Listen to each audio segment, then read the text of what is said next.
Imam Jumbo mempunyai kebesaran jiwanya, keberaniannya untuk apa? Untuk meminta maaf, saudare. Takbir. Hai saudaraku sebangsa dan setanah air dimanapun Anda berada.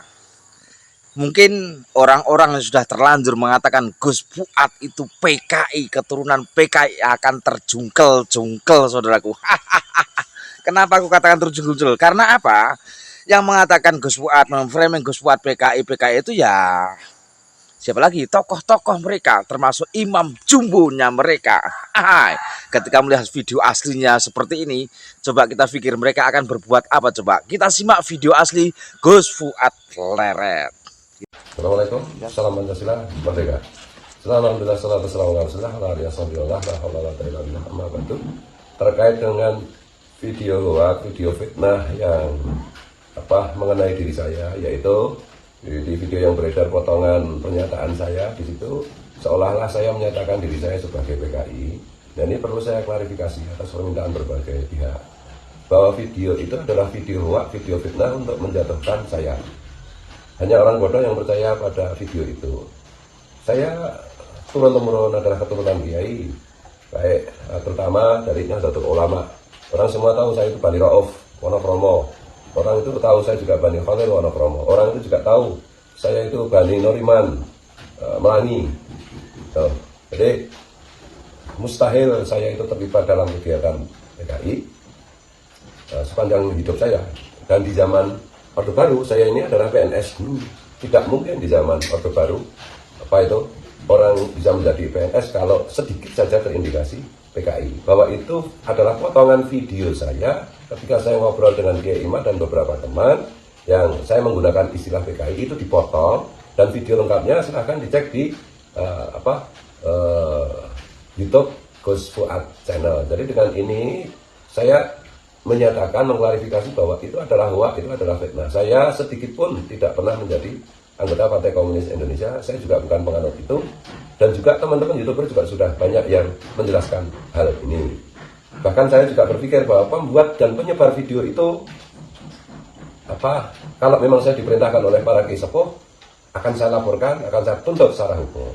Begitu saja, mudah-mudahan ini menjadi perhatian semua pihak. Jangan percaya pada hoax, pada fitnah.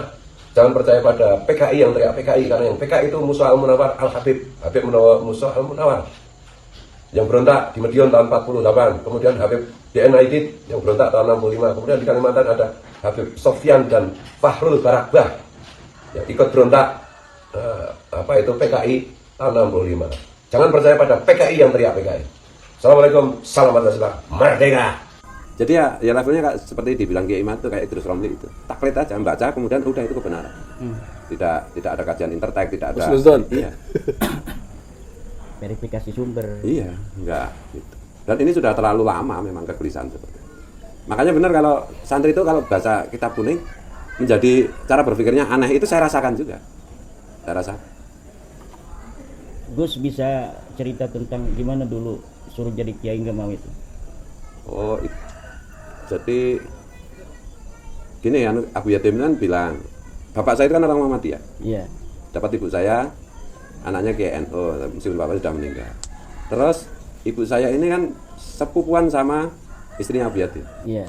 Nah ibu saya ngajak bapak untuk menghadap ke Yatim. Nah di situ Yatim bilang, loh kamu itu, nama bapak saya kan Ahmad Bakti. Kamu Bakti itu orang Muhammadiyah kok ketemu wali. Nah, itu Abu Yatim kan itu. Dan kamu itu kan menikahi Muyasarah ibu saya. Muyasarah itu kan kamu kepengen punya anak kiai kan?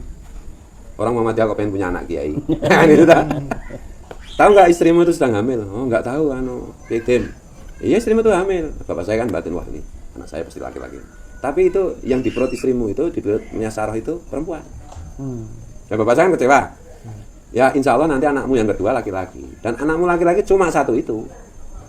Nah itu yang jadi kiai, karena kamu pengen punya anak kiai kan, nah itu yang jadi kiai itu. Kasih nama Fuad ya, kasih nama Fuad. Yang lain terserah mau tambah apa. Orang Muhammadiyah kalau ngasih nama anak kan panjang-panjang gitu. Pokoknya kasih nama Fuad. Nanti Fuad itu yang ngajari ilmunya semua biar Kiai Abdul Muhid. Jadi kakak istrinya Abi Yatim. Nah itu nanti aku tinggal stempel aja. Nah udah gitu. Nah sejak kecil karena yang bilang Abi Yatim ya mesti semua kiai kan dengar kan, jadi legend kan. Viral lah kalau zaman saya. Sejak kecil itu dipanggil guru-guru saya ngaji itu kiai. Karena itu tabarukan kiai itu. Nah, saya kan nggak mau karena saya lihat kiai-kiai di dekat-dekat saya meskipun bukan guru saya itu kok dekaden banget gitu. Jadi kadang-kadang kalau ada bayi berjanjian gitu, anak berjanji itu kan, terus diputar, terus kiainya batuk-batuk, terus gini-gini itu kan saya khawatir ini jangan-jangan TBC bayinya. Jadi nggak keren sama sekali kiai itu. Saya nggak mau. Tapi meskipun menolak untuk tidak mau, ya kerjaan saya hobi saya ngaji terus. Bahkan ya seumur-umur ngaji lah. Tapi semakin lama perlawanan mengenai saya tidak mau jadi kiai, bagi saya kiai itu dekaden, nggak keren, nggak ada peran sosial apapun. Nah, setelah itu ateis, pindah agama waktu mulai SMA mahasiswa. Nah, ketemu Ki Hamam Ja'far Pabilan. Ketemu saya dengan teman-teman PKI saya gitu. Nah, kelompok komunis Kladesten. Salaman gitu. Nah, kalau ini bukan PKI ini kiai. Atau ada teman bilang, ini cucunya Kiai Sangidul. Oh, langsung dipeluk kan. Karena memang bapaknya itu santrinya dan dia memang saudara juga. Kayaknya Gus, penjenengan itu enggak mau jadi kiai ya. Lihat Hamam, kiai keren. Tapi dia tunjukkan telepon sama Pak Harto. Oh gitu. Iya Pak Harto. Jadi dia itu berani gitu. Keren kan? Jadi kiai aja mau. Kalau jadi kiai kayak Kiai Hamam ya keren juga sih. Udah pokoknya mau aja. Enggak usah terus-menerus kayak gini jadi kafir kayak gini ya gitu. Nah, itu akhirnya ya proses seiring dengan waktu akhirnya memang seperti yang diceritakan oleh Kiai Dimyati. Allah. Bahwa pada akhirnya futuh saya itu Kiai Abdul Muhid. Dan pada akhirnya Kiai Dim itu tinggal stempel. Masya Allah. Dan itu kalau jadi gini kan sebenarnya kan ada inisiasi kan menjadi kiai itu di tradisi kami lah tidak. Jadi ada peristiwa diperintah lah oleh Rasul. Saya kan bingung. Saya menghadap Kiai Abdul Muhid, kamu itu kalau cuma saya jawab itu nggak mantap, langsung kayak Kiai Dim. Lah Kiai Dim langsung bilang, udah dapat SK ya udah kamu jadi kiai aja. Jangan takut, jangan khawatir. Waktu itu saya baca Fatihah aja lupa. Iya, setelah itu mimpi itu Fatihah itu nggak bisa ya. Nggak bisa Allah Akbar kalau sholat lupa semua, nggak bisa. Benar-benar grogi. Nah, itu tuh Kiai ngasih takwil ya kan. Nabi itu kan umi. Ya kamu harus merasakan menjadi umi, nggak tahu apa-apa sama sekali. Pelan-pelan itu baru kembali sedikit-sedikit. Semua ilmu yang saya pelajari hilang semua jadi linglung. Itu. Nah, kalau dengan Kiai Dim atau Kiai Muhid itu nggak pernah saya cerita. Jadi saya ngimpi, saya ada pengalaman halu macam-macam, langsung ditanya mau cerita dulu apa jawabannya. Nah, awal-awalnya kan saya pikir orang ini sok tahu banget kan gitu. Meskipun itu Pak D saya guru saya ini sok tahu banget. Langsung jawabannya. Jadi kamu kan begini, intinya begini. Diceritakan dengan detail banget. Nah, jawabannya gini. Nggak percaya sama saya. Lah gitu. Habis itu langsung percaya aja. Dan Kiai Abdul Muhid itu bisa dipertanggungjawabkan secara akademis. Jadi kalau kita lagi ngobrol konsultasi gitu, ya ambil pulpen, kamu itu kan sukanya kan anak kuliah jadi harus ya. Ini halaman sekian, bunyi kalimatnya sekian. Kalau nggak salah baris dari atas itu baris kesekian, nanti 3 baris tuh kalimatnya itu nanti dari bawah itu berarti berakhir pada baris sekian. Itu saya pernah menulis 78 footnote itu. Kemudian saya pergi ke toko kitab ini, coba pinjam kitab ini. Cocok itu berapa puluh 24 atau 25 udah berarti cocok semua. Persis kalimatnya seperti yang beliau diktekan ke saya, halamannya, barisnya keberapa dari atas sampai keberapa dari bawah. Kalau cetakan sekian, halamannya pindah ke halaman sekian, sampai segitunya. Detail sekali, dan beliau selalu bilang kalau nggak salah, ya coba dicek aja. Tapi nggak pernah ada yang salah. Tawadunya itu ya, kalau nggak salah tawadunya. Ya tapi orang-orang di sekitar kita itu nganggapnya Kiai Abdul Muhid itu oke yang sederhana, yang tampilannya santun, kalimatnya tertata rapi, ya pokoknya bijaksana lah kayak Kiai Imad kalau lagi berperan sebagai orang bijak. Good cop, bad cop. Iya. Saya kan bagian bad boy. Dan termasuk Kiai itu bilang, nanti kamu itu santriku yang cara komunikasinya, pendekatannya macam-macam bertentangan dengan aku. Jadi semua orang akan tidak percaya bahwa kamu santriku, kamu anakku. Semua orang itu nggak percaya kecuali keluarga, kecuali santrinya dekat itu. Bahwa saya itu benar-benar santrinya. Bahwa saya diistimewakan. Karena nggak pernah ada yang dipanggil masuk kamar, cuma disuruh duduk diam. Kalau bulan Ramadan, nah ini kan mau bulan Ramadan. Bulan Ramadan itu tanggal 21, 23, 25, 27, 29. Itu mesti saya harus ke sana. Sudah ditunggu soalnya. Habis tarawih jam 9. Nanti berakhir itu sampai jam 3. Kadang-kadang dari jam 9 sampai jam 3 nggak ada pembicaraan. Jadi beliau tiduran di sofa, saya duduk. Nah, diminum, rokoknya masih. Minum habis, Mus, itu manggil istrinya, Mus, ini anakmu itu minumnya habis, tolong diambilkan. Diam aja, nggak ngapa-ngapain. Itu berapa tahun itu? 3-4 tahun sebelum beliau wafat. Di situ saya percaya bahwa verbalitas itu menjadi tidak penting. Lah sama Kiai Dim itu, pernah saya disuruh begini, nempel gini loh. Saya suruh lihat matanya gini, gimana? Tangannya begini. Iya, macam nggak ngapa-ngapain. Saya kan keringat semua. Oh itu disalurkan ilmunya semua itu. Ya, gini, ya gitu gimana? Lah, kalau gini yang tadi itu yang bintang sinetron itu seneng ya. Ya itu nih. Gila itu. Itu hadisnya kan yang bertemu dua lutut dan pegang pahanya itu. Iya, itu Iya, hadis salah Jibril satu itu ya. ijazah. Kan Syekhona Khalil dengan Hadratus Syekh Hasyim Asy'ari kan buka mulutmu disuruh diludahin gitu langsung ilmunya turun semua. Tapi lucunya gini Kedem itu. Saya minta ijazah, Kedem minta ijazah wirid Fatihah. Fuad kok minta ijazah? Fuad tuh ngasih ijazah. Itu kiai lain dikasih. Fuad kalau ghibah itu sama Demyati wali. Jangan sama goblok-goblok. Nah gitu. Wah, aku langsung berarti aku pinter. Humor dia itu humor gitu. Ya, dia tahu bahwa saya itu sebenarnya kalau dikasih jasa macam-macam nggak terlalu percaya soalnya. Nah, hanya orangnya ini cara berpikirnya memang kayak Rifki Zulkarnain kan gitu. Jadi makanya semua orang, saya itu juga nggak pernah mondok tempat yatim. Sekali tahun terakhir sebelum Abu Yatim wafat itu pesan sama Budi saya, kalau kesana kan mesti ke Budi Talalah dulu. Pesannya apa gitu. Apa pesan supaya kamu jadi santri mukimnya apa? Kamu kan datang ini jam 8 pagi, besok jam 8 pagi baru boleh keluar dari sini supaya kamu sah jadi santrinya. Cuma gitu aja. Jadi udah masuk mukim itu. 1 hari aja. Iya. Kalau orang itu harus 24 tahun itu. Beliau hanya 24 jam. Ada saudara saya kan banyak yang mondok sana 13 tahun, 15 tahun. Tapi nggak bisa komunikasi dekat. Kata kuncinya salah. Kata kunci saya kan diajari ke Abdul Muhid. Begitu kamu saatnya sudah menghadap ke tim. Nanti kamu ditanya Ismuk, kamu jawab Fuad. Jangan yang lain-lain. Nggak usah. Pokoknya itu kan pemberian beliau. Yang kedua kalau Ben itu sebut nenekmu. Simbok kalau manggilnya Simbok kan. Ya Abdul Muhid itu kan ibunya meninggal terus jadi anaknya nenekku, adiknya ibunya. Sebut nama Simbok, jangan nama yang lain. Kalau kamu sebut wali-wali luhurmu semua, ya tim itu kutub. Tidak iring itu tidak takjub lah karena beliau juga kutub. Sebutkan aja nama Simbok. Jadi benar begitu. Ini Ismuk Fuad Ben Warsinah. Nama nenek saya kan Warsinah. Udah diajari UKT ini. Nah gitu.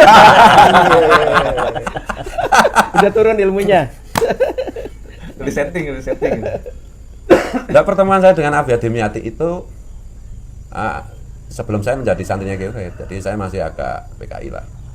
Nah ketika Kiai Yatim itu datang ke jajaran, nah, semua Kiai kan pada merapat, pada salaman lah. Terus ramai kan di kampung itu, wah ini Kiai Yatim itu wali gini-gini. Nah kan ada pro kontra.